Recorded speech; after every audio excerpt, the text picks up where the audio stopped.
1948 chapter 5 అనేది welfare welfare provisions మీద concentration చేస్తుంది. అంటే వర్కర్స్కి ఏ రకమైన సంక్షేమం ఇవ్వాలి అన్న దాని మీద కాన్సన్ట్రేషన్ చేస్తుంది అనమాట. Provisions related to welfare facilities అంటే సంక్షేమం సంబంధించిన సదుపాయాలు ఏంటి ప్రొవైడ్ చేయాలి, దానికి సంబంధించిన రూల్స్ ఏంటి అన్నది చాప్టర్ 5 ఫ్యాక్టరీస్ యాక్ట్ 1948 వెల్ఫేర్ చెప్తుంది. Coming to the next point, these provisions are aimed at ensuring the health and safety and well-being of the workers employed in the factory. అంటే ఈ పర్టికులర్ ప్రొవిజన్స్ యొక్క ముఖ్యమైన లక్ష్యం ఏంటి? వర్కర్స్కి health సేఫ్టీతో పాటు well being అంటే క్షేమం కూడా కోరడం, వెల్ బీయింగ్ అంటే శ్రేయస్సు కోరడం of workers employed in the factories.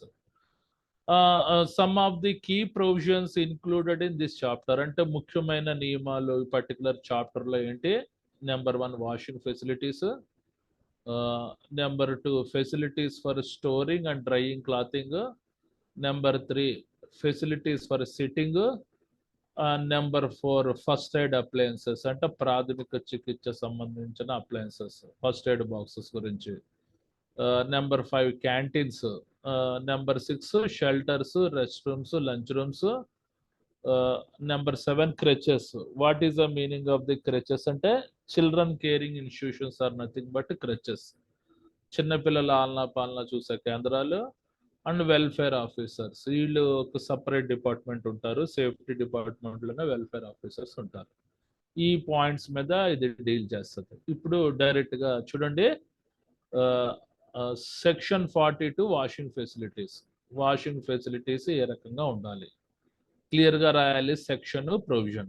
Okay, coming to the first sub point, suitable and sufficient sanitary conveniences and washing facilities should be provided, readily accessible places and kept clean and be adequately ventilated. అంటే sanitary conveniences అంటే పరిశుభ్రతతో కూడిన సౌలభ్యాలు, like washing ఫెసిలిటీస్లో పరిశుభ్రతతో కూడిన సౌలభ్యాలు workers అందరికీ అందుబాటు ప్రదేశాల్లో ఉండేటట్టు చూడాలి. And kept clean and adequately ventilated అంటే ఆ వాషింగ్ ఫెసిలిటీస్ పరిశుభ్రంగా ఉండి ప్రాపర్గా వెంటిలేషన్ ఉండేటట్టు ఉండాలి. Coming to the second sub point, washing facilities should have a running hot and cold and warm water. Washing ఫెసిలిటీస్లో hot water provision, cold water, warm water అంటే గోరువెచ్చటి నీరు ఉండాలి. Soap and clean towels or other means of cleaning and drying. Soap towels ఉండి cleaning చేసుకోవడానికి, drying అంటే ఎండబెట్టుకోవడానికి కూడా ప్రొవిజన్స్ ఉండాలి. If required by the type of work, showers should also be provided. Showers కూడా పెట్టేటట్టు ఉండాలి. Coming to the third point, men and women should have a separate facilities with a lockable door. అంటే men కి separate washing facilities, women కి separate washing facilities ఉండాలి with a lockable door తోటి ఉండడం. So washing facilities సంబంధించిన ప్రొవిజన్లో sub points ఇవి.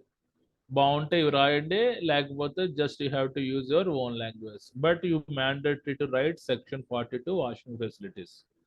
Coming to the next point, section 43 facilities for storing and drying clothing. అంటే బట్టలు ఎండబెట్టుకోవడానికి, నిల్వ ఉంచడానికి ఏ రకమైన సదుపాయాలు ఉండాలి అన్నది సెక్షన్ 43 చెప్తుంది. adequate, suitable and secure space should be provided to store the worker clothing. అంటే సరిపడేటంత సురక్షితమైన ప్లేస్ వర్కర్స్ క్లోతింగ్ ఉంచడానికి స్పేస్ ఉండాలి అని అంటున్నాడు. As per reasonable practicable the facilities should allow drying clothing. వీలైనంత వరకు ఆ క్లాత్స్ ఎండబెట్టుకోవడానికి డ్రైయర్స్ కూడా ప్రొవైడ్ చేయమంటున్నాడు.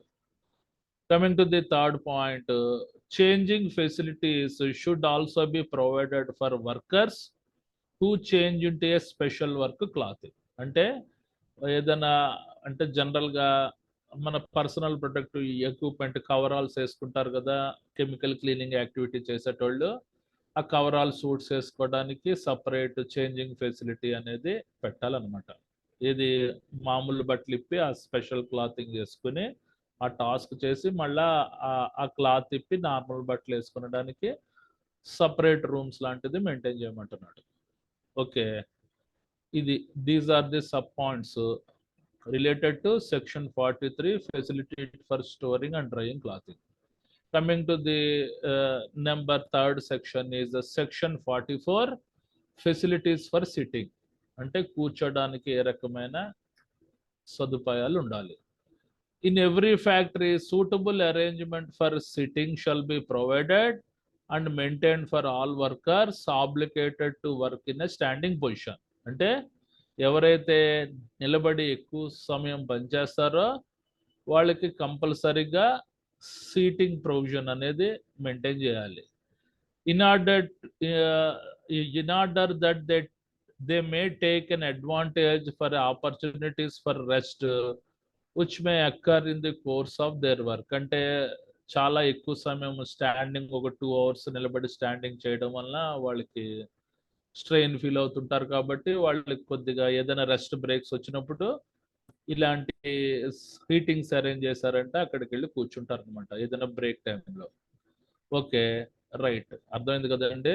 Coming to the second point, if the work can must be done on sitting, seats which are suitable for the people should have provided. అంటే కూర్చొని పనిచేసే workers అంటే ఆఫీస్ రూమ్స్ లో, అడ్మినిస్ట్రేటివ్ స్టాఫ్ లో, computers operators వాళ్ళందరూ ఉంటారు కదా, వాళ్ళకి కూర్చొని పనిచేసే వర్కర్స్ కి సూటబుల్ చైర్స్, కన్వీనియంట్ చైర్స్ అనేది ప్రొవైడ్ చేయాలి.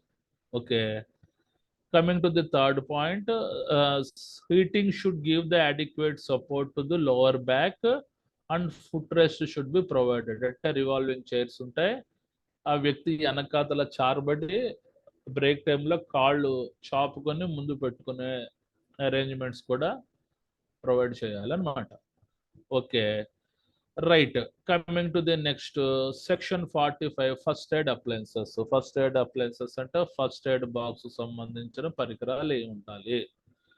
Coming to the point, there shall be in every factory be provided and maintained so as to readily accessible during all working hours, first aid boxes equipped with prescribed contents and the number of such boxes to be provided and maintained shall not be less than one for every 150 workers ordinarily employed at any one time of the factory. అంటే జనరల్గా ఏంటి, ప్రతి దాంట్లో suppose ఒక ఫ్యాక్టరీలో 150 workers పనిచేస్తున్నారు అనుకోండి, కంపల్సరీగా ఫస్ట్ ఎయిడ్ బాక్సెస్ మెయింటైన్ చేయాలి. ఫస్ట్ ఎయిడ్ బాక్సెస్ ప్రయారిటీస్ ఉంటాయి కదా, ఫస్ట్ ఎయిడ్ బాక్సెస్లో సరిపడా మెడిసిన్స్ కూడా మెయింటైన్ చేసేటట్టు ఉండాలి. సపోజ్ 150 మెంబర్స్ ఉన్నారనుకోండి, మినిమం ఒకటి పెట్టాలి, మీరు రెండైనా పెట్టచ్చు. ఓకే, మళ్ళీ చదువుతున్నాను. There shall in every factory be provided and maintained so as to readily accessible, అంటే అందుబాటులో ఉండే ప్రదేశంలో ఉండాలి. డ్యూరింగ్ ఆల్ వర్కింగ్ అవర్స్, అంటే morning shift, day shift, night shift అయినా. At first aid boxes equipped with prescribed contents, అంటే first aid box లో సూచించబడిన మెడిసిన్స్ కూడా అందులో ఉండాలి. And the number of such boxes are to be provided and maintain shall not less than one for every 150 workers. 150 members ఉంటారంటే minimum ఒకటి పెట్టాలి, లేదా రెండైనా పెట్టుకోవచ్చు. Ordinarily employed at the time in the factory. Okay, coming to the second point, మనకి nothing except prescribed contents shall kept in the first aid box. అంటే first aid box లో ఆ రిక్వైర్డ్ మెడిసిన్స్ తప్పించి ఇంకా ఏ రకమైన కంటెంట్స్ అందులో పెట్టకూడదు. That first aid box is intended for storing medicines only that are used for the first aid treatment. Coming to the next point, the main aim of the first aid appliances is to preserve the life and prevent the injury or illness becoming worst. First aid box యొక్క ముఖ్యమైన లక్ష్యం ఏంటి, వ్యక్తుల జీవితాన్ని పరిరక్షించడానికి ఉపయోగపడుతుంది. ఆ particular injury కానీ ఇల్నెస్ కానీ వరస్ట్ స్టేజ్కి రాకుండా కంట్రోల్ చేస్తుంది. అంటే హాస్పిటల్కి వెళ్ళే ముందు ఫస్ట్ ఎయిడ్ ట్రీట్మెంట్ చేసి పంపిస్తే some extent that worker will get some relief.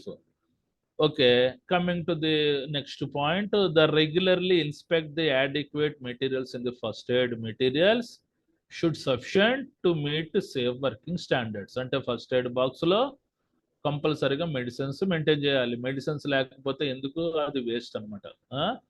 General గా ఫస్ట్ ఎయిడ్ బాక్స్ లో మన టూల్స్ మెటీరియల్స్ ఉంటాయి. Tools materials, local application, over application, almost ఒక 40 కంటెంట్స్ వరకు ఉంటాయి. ఆ 40 కంటెంట్స్ ఆ ఫస్ట్ ఎయిడ్ బాక్స్ లో మెయింటైన్ చేయాల్సిన బాధ్యత మీ మీద ఉందన్నమాట, హెచ్ఎస్సి ఆఫీసర్స్ మీద ఉంది.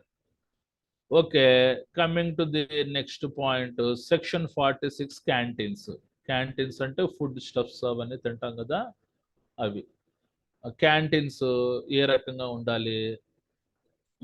The state government may make rules requiring that in any specified factory wherein the more than 250 workers are ordinarily employed, a canteen shall be provided and maintained by the occupier for the use of workers. అంటే minimum 250 members workers ఉంటే ఆ particular ఫ్యాక్టరీలో కంపల్సరీగా canteen అనేది provide చేయాలి. ఎవరు? ఆక్యుపైర్. ఆక్యుపైర్ means అనుభవదారుడు. ఆ ఫ్యాక్టరీలో ఆక్యుపైర్ అంటే సీనియర్ మేనేజర్ క్యాడర్లో ఉండే వ్యక్తి.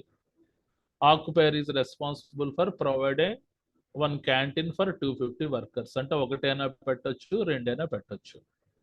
Okay, coming to the second point, without prejudice in the generality of the foregoing powers such rules may be provided for. అంటే క్యాంటీన్స్ లో ప్రిజుడిస్ అంటే పక్షపాతం లేకుండా, జనరాలిటీ అంటే ఏంటి? సాధారణత సంబంధించిన పవర్స్, అధికారాలు ఎలా ఉండాలంటే the date by which such canteen shall be provided. ఎప్పుడు ఏ డేట్ లో క్యాంటీన్స్ స్టార్ట్ చేస్తున్నాం అన్నది క్లియర్ గా మెన్షన్ చేసేటట్టు ఉండాలి.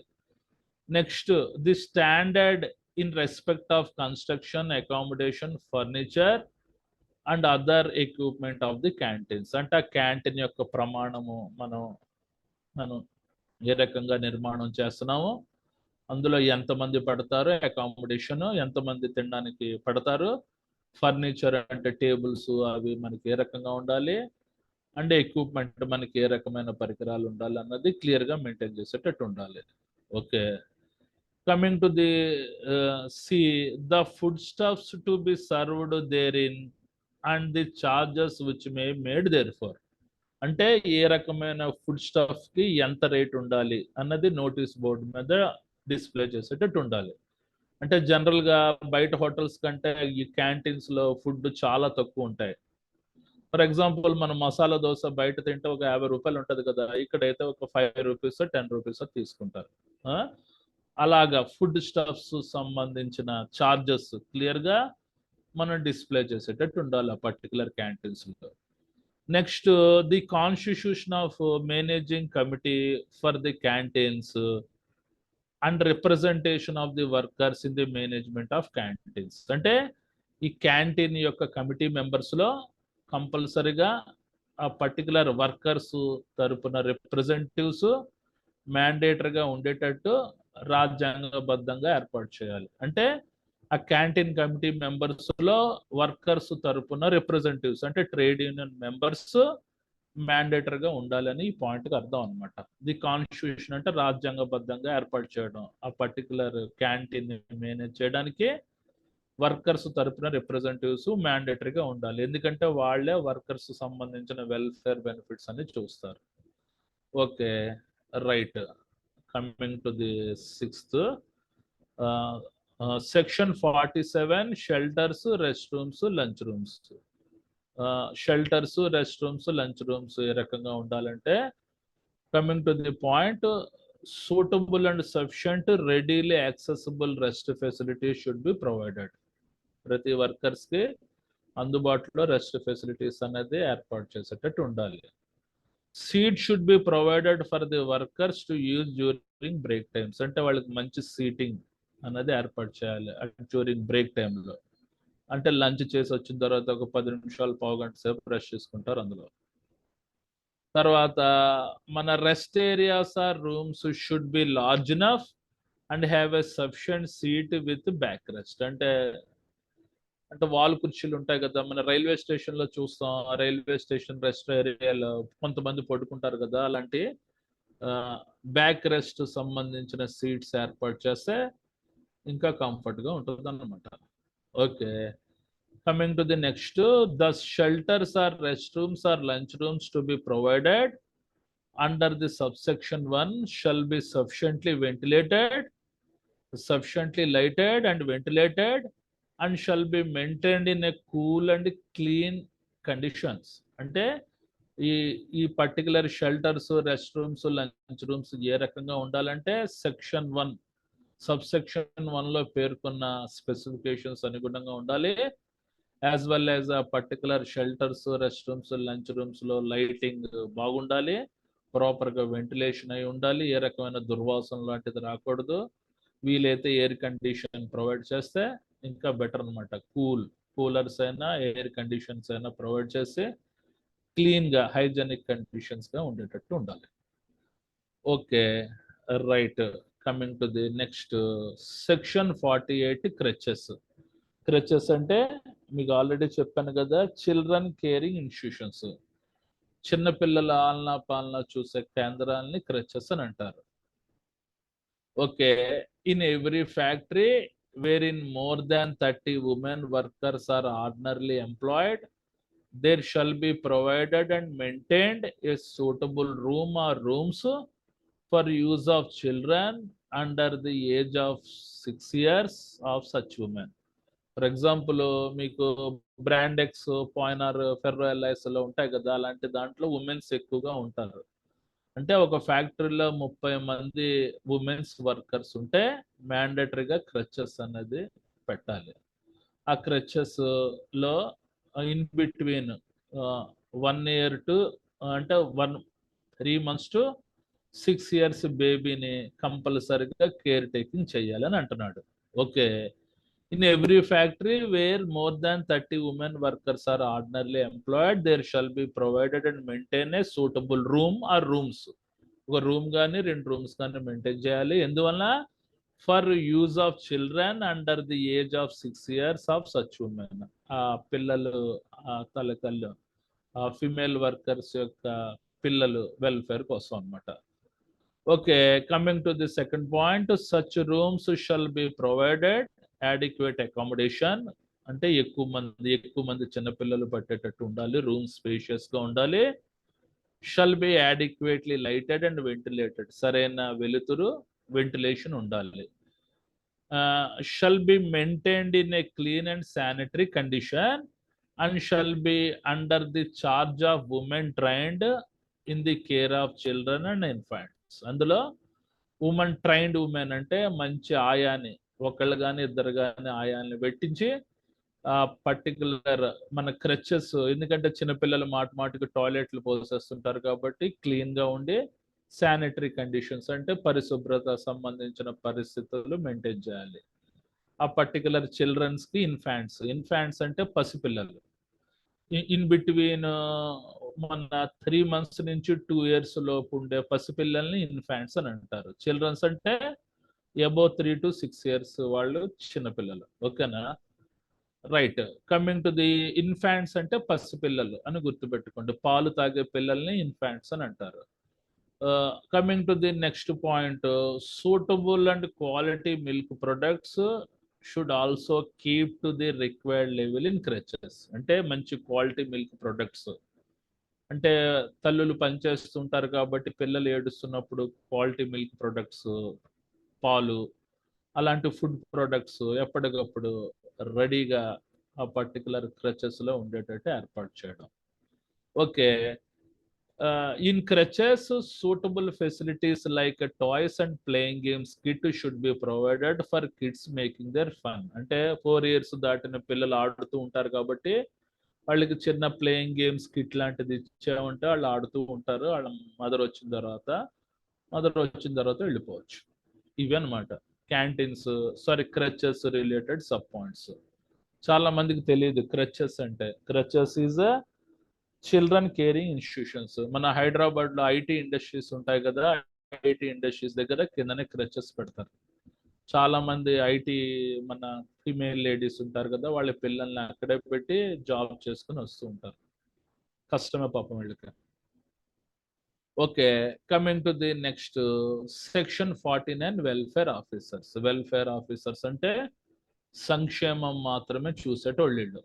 Okay, in every factory where 500 or more workers are ordinarily employed, the occupier shall employ in the factory such number of welfare officers may be prescribed. అంటే 500 మంది workers ఉంటే ఆ particular company యొక్క యజమాన్యము as per state government rule ప్రకారంగా welfare officers ని పెట్టాలి. వాళ్ళు ఒకళ్ళైనా పెట్టచ్చు, ఇద్దరైనా పెట్టచ్చు. Okay, the state government may prescribe the duties and qualifications and conditions of service of the welfare officers employed under subsection 1. అంటే స్టేట్ గవర్నమెంట్ ఆ వెల్ఫేర్ ఆఫీసర్స్ యొక్క విధులేంటి, క్వాలిఫికేషన్ ఏ ఉండాలి, ఏ పరిస్థితుల్లో వాళ్ళని అపాయింట్ చేయాలి, వాళ్ళ సేవలు ఏంటి అన్నది డీటెయిల్గా సబ్సెక్షన్ 1లో వీళ్ళ యొక్క విధులు విధానాలు రూపొందించబడతాయి అని అంటున్నాడు. Okay, coming to the last point, the requiring in any factory or class of description of the factories that representatives of the workers employed in the factories shall be associated within the management of the welfare arrangements of the workers.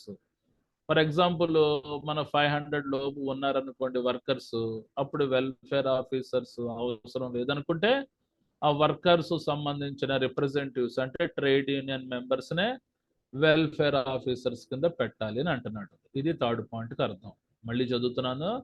Requiring in the factory or class of description of the factories that representatives of the workers employed in the factory shall be associated with the management of the welfare arrangements of the workers. అంటే ఒకళ్ళు welfare officers లేని పక్షంలో ఆ workers యొక్క representatives అంటే trade union members ఆ welfare arrangement of the workers వి చూసుకుంటారు అనమాట. సంక్షేమ సంబంధించిన పథకాలన్నీ ఆ ట్రేడ్ యూనియన్ మెంబర్స్ చూసుకుంటారు.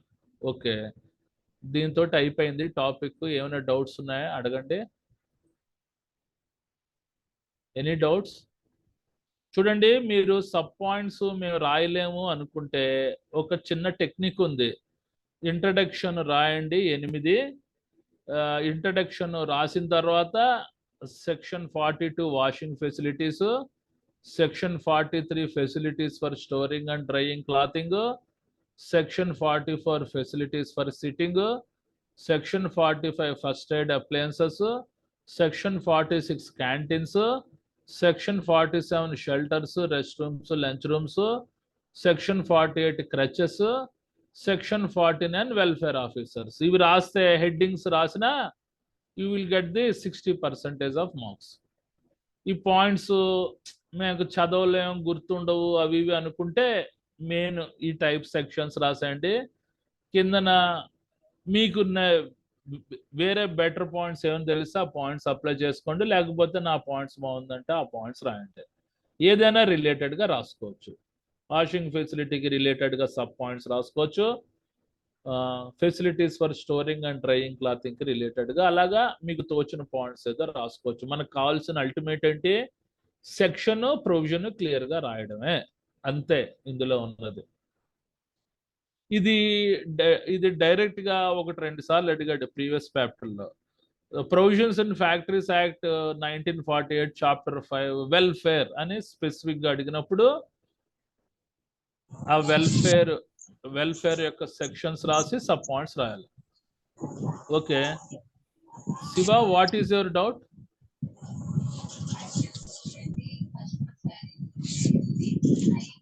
ఏమిటండి మీ డౌట్ ఏంటి? No sir. ఓకే రైట్, ఇంకేమైనా డౌట్స్ ఉంటే అడగండి. ఇది ఈజీయే, పెద్ద కష్టమే కాదు, ఇది ఈజీగానే ఉంటుంది. నెక్స్ట్ ది హజార్డస్ ప్రాసెస్, అది కొద్దిగా అది మన టిపికల్ టెర్మినాలజీ, అది జాగ్రత్తగా వినండి. చూడండి, క్వశ్చన్ ఫార్మాట్ ఒకలాగా అడుగుతాడు. What are the provisions in factories act 1948 are amended 87 health safety welfare అని అడిగితే Just you have to write only health sections, safety sections, welfare sections. అది ఇప్పటికి 6-7 టైమ్స్ అడిగాడు ప్రీవియస్ పేపర్స్లో. What are the salient features in factories act 1948 are amended 87 అని అడిగితే only మీరు health, safety, welfare sections రాస్తే చాలు. హెల్త్లో 10 సెక్షన్స్ ఉన్నాయి, సేఫ్టీలో 23 సెక్షన్స్ ఉన్నాయి, వెల్ఫేర్లో 8 సెక్షన్స్ ఉన్నాయి. ఇవి రాస్తే చాలు. అలా కాకుండా స్పెసిఫిక్గా క్వశ్చన్ అడుగుతారు, what are the provisions in factories act 1948 chapter 5 welfare అని అడిగితే అప్పుడు వెల్ఫేర్ సంబంధించిన ఇంట్రడక్షన్ పాయింట్స్, వెల్ఫేర్ సంబంధించిన సెక్షన్స్, వెల్ఫేర్ సంబంధించిన సబ్ పాయింట్స్ రాయాలి మ్యాండేటరీగా. మళ్ళా క్వశ్చన్ ఇంకోలాగా అడుగుతాడు, explain the provisions in factories act 1948 amended 87 chapter 4 safety అని అడిగితే ఓన్లీ సేఫ్టీకి సంబంధించిన సెక్షన్స్ రాయాలి, దాని సబ్ పాయింట్స్ రాయాలి. ఓకే, ఇప్పుడు క్లియర్గా అర్థమైంది అనుకుంటా కదండి క్వశ్చన్స్ ఫార్మాట్స్ ఏ రకంగా అడుగుతారో. ఎవరు మాట్లాడట్లేదు. ఓకే, చూడండి మళ్ళీ చెప్పండి. చెప్పమ్మా Irshad Ahmed, what is your doubt? Creches అన్నారు కదా సార్, 30 వర్క్ మెన్స్ 30 లేడీస్ ఉంటే వాళ్ళకి సెపరేట్ అరేంజ్మెంట్ చేయాలని ఉన్నారు వాళ్ళ పిల్లల కోసం అని. అవునండి, క్రచెస్ అది. క్రచెస్ అంటే children caring institutions are nothing but creches. ఆ ఫ్యాక్టరీలో మళ్ళీ ఇంకొకసారి చదువుతాను, 30 వర్కర్స్ ఉంటే మ్యాండటరీగా క్రచెస్ పెట్టాలి. చూడండి సెక్షన్ 48 క్రచెస్ అంటే చిల్డ్రన్స్ కేరింగ్ ఇన్స్టిట్యూషన్స్. ఇది ఎవరికి తెలియదు, అందుకనే చెప్తున్నాను. In every factory wherein more than 30 women workers, man workers కాదు, ఉమెన్ వర్కర్స్. మనకి చిన్నపిల్లల్ని చూసే ఓపిక ఉండదు మగోళ్ళకి. In every factory wherein more than 30 women workers are ordinarily employed there shall be provided and maintained a suitable room or rooms for use of children under the age of 6 years of such women. అంటే 1 నుంచి 6 years లోపు, లేకపోతే పసిపిల్లల నుంచి 6 years లోపు ఉండే వయసు ఉండే పిల్లల్ని చూడ్డానికి కంపల్సరీగా ఆ మేనేజ్మెంట్ అన్నది క్రచెస్ అన్నది ఏర్పాటు చేయాలి. ఇప్పుడు 30 మంది దాటి వర్కర్స్, ఉమెన్ వర్కర్స్ ఉంటాయి. ఎందుకంటే వాళ్ళు ప్రెగ్నెంట్ అవుతారు, పిల్లల్ని ఇంట్లో వదిలేసి వచ్చేలేరు. కాబట్టి వాళ్ళ ఫ్యాక్టరీలో క్రచెస్ పెట్టామంటే పనిచేసి టైంలో, బ్రేక్ టైంలో వెళ్ళి వాళ్ళ పిల్లల్ని చూసుకుంటూ ఉంటారు ఆడవాళ్ళు. Coming to the second point, such rooms shall be provided adequate accommodation and shall be adequately lighted and ventilated and shall be maintained in a clean and sanitary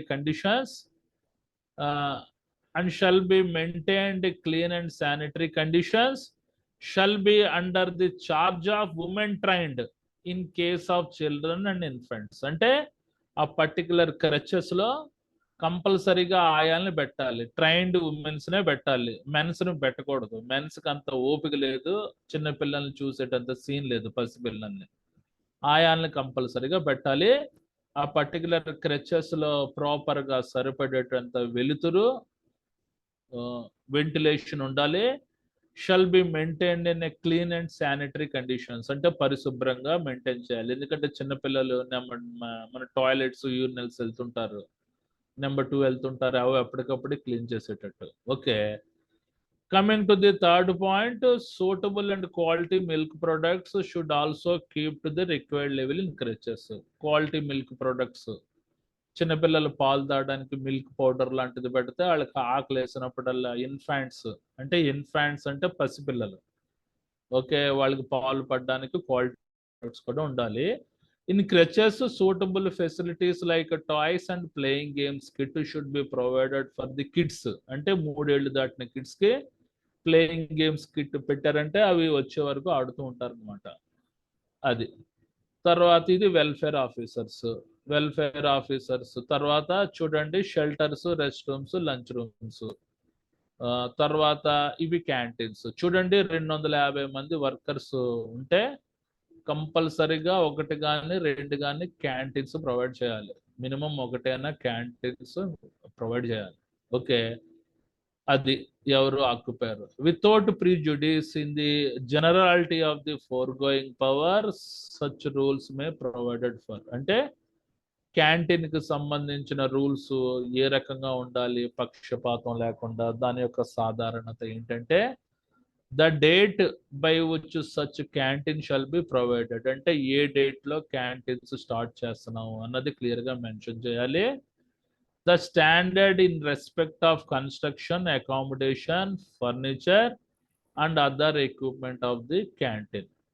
particular ఆ క్యాంటీన్ నిర్మాణం చేయడానికి ఏ రకమైన ప్రమాణం పాటిస్తున్నాం, ఎంతమంది పట్టేటట్టు ఉండాలి, అందులో మనకి ఏ ఫర్నిచర్ ఉండాలి, ఇంకా ఇతర పరికరాలు అన్నది అద్భుతమైన ప్రమాణాలతోటి నిర్మించాలి అని అంటున్నాడు. The food stuffs to be served therein and the charges which may be made there for.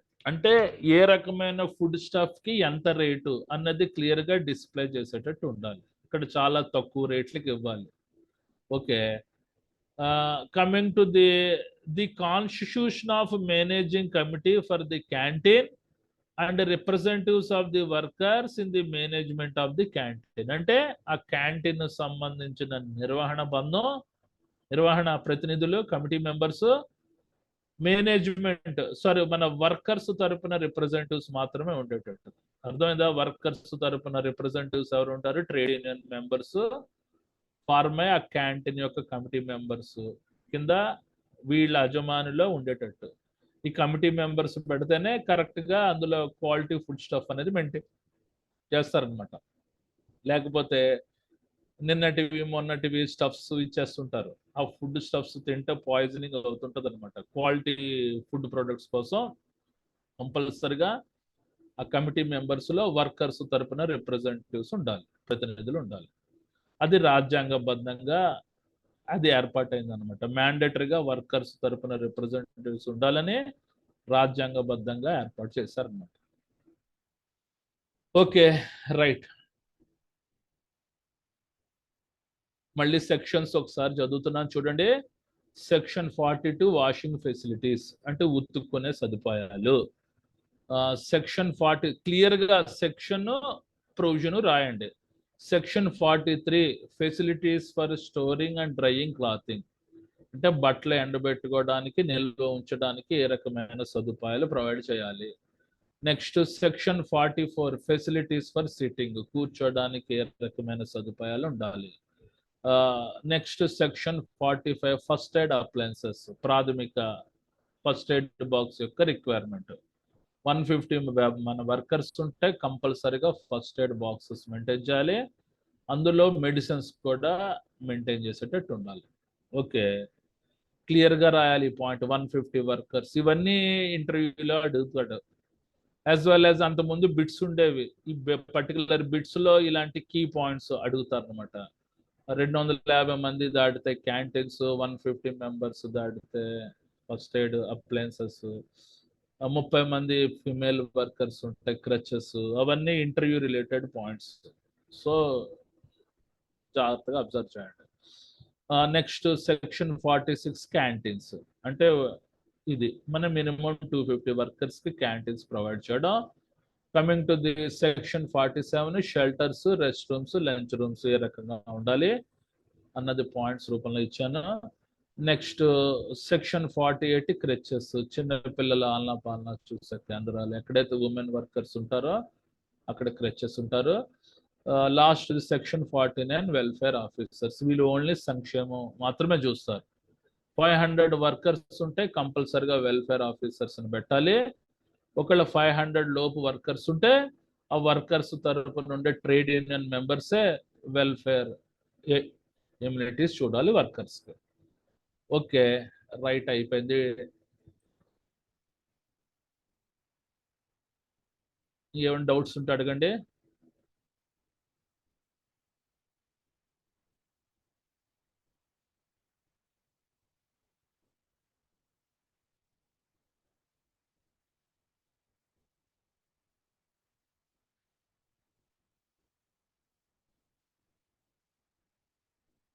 Sir Siraj Khan గారు ఓకేనా?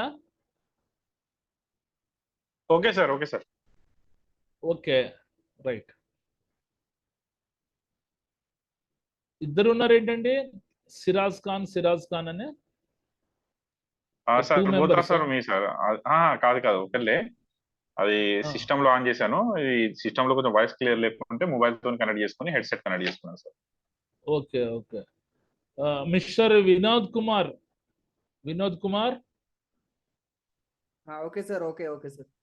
రైట్, ఏమీ లేదు, ఇది ఈజీయే. ఓకేనా? రైట్. నెక్స్ట్ చెప్పబోయేది హజార్డస్ ప్రాసెస్, కొద్దిగా క్రిటికల్ గా ఉంటాయి సబ్ పాయింట్స్, జాగ్రత్తగా వినండి. రైట్ అండి.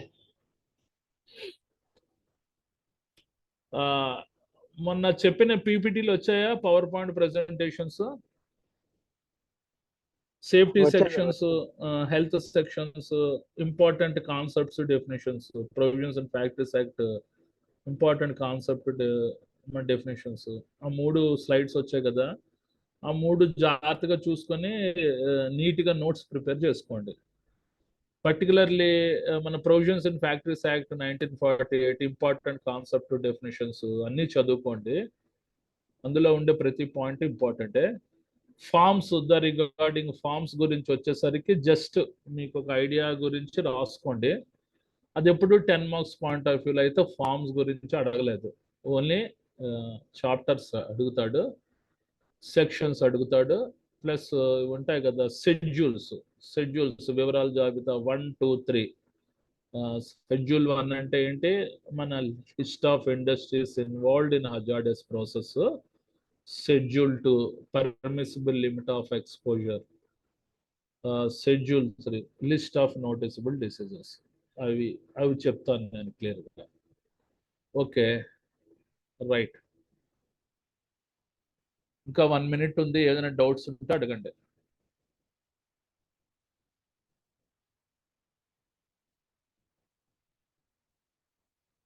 ఇది ఇంట్రడక్షన్ రాస్తే క్లియర్గా ఇవి రాశారంటే యాస్టిస్గా మీకు ఆడికి మీలో వర్త్ ఎంత ఉందన్నది అర్థమైపోతుంది. ఇంట్రడక్షన్ కానీ డెఫినేషన్ కానీ క్లియర్గా రాశారంటే దాన్ని బట్టే మార్క్స్ మీకు ఫుల్ మార్క్స్ వేసేస్తారనమాట. కాన్సెప్ట్ ఓరియంటెడ్గా రాయాలి. ఇప్పుడు introduction, definition, don't use your own language regarding introductions or definitions. Okay,